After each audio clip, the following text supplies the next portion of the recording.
নমস্কাৰ। যোৱাকালি ৰাতি আছিলে আমাৰ ওচৰতে এখন থিয়েটাৰ আৰু আমিও গ'লোঁ চাবলৈ। একদম বহুতেই ভাল হৈছিলে চাবলৈ। আৰু এইফালে দেখিছে এইখন হয় সুৰুজ থিয়েটাৰ। আপোনালোকেতো চাইছে চাগে। আৰু লগত আছে মোৰ ভণ্টি, সিহঁতে চাব গৈছিলে। সেইটো বাৰু প্ৰথম দিনাখনৰ পৰা গৈছে, কিন্তু মই মানে যোৱাকালিহে গৈছোঁ। আৰু এইফালে মামা টিকেট কাটি আছে আৰু আমি গেলেৰীতে গোটেইকেইজনী টিকেট কাটি ল'লোঁ। আৰু গেলেৰীত চোৱা মজাই বেলেগ। আৰু এইফালে মানুহ ইমান এটা হোৱাও নাই। আমি অকণমান সোনকালে গ'লোঁ আৰু অলপমান পিছতহে মানুহ মানে বহুত আহিছে। আৰু আৰম্ভণি চাবচোন কেনেকৈ চিঞৰিব এতিয়া।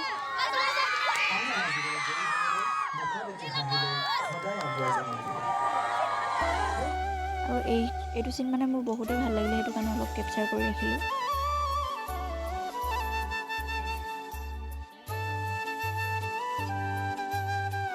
মানুহখিনি কি জানেনে, আহোঁতেও খৰধৰ কৰে আৰু যাওঁতে মানে শেষ নোহোৱাৰ আগতেই বাকীখিনি ওলাই গুচি যায়। আৰু আমি একেবাৰে শেষত আছোঁ, ইমান খৰধৰকৈ যাবলৈ বেয়া। আজিলৈ সকলোকে এৰিছোঁ, বাই বাই।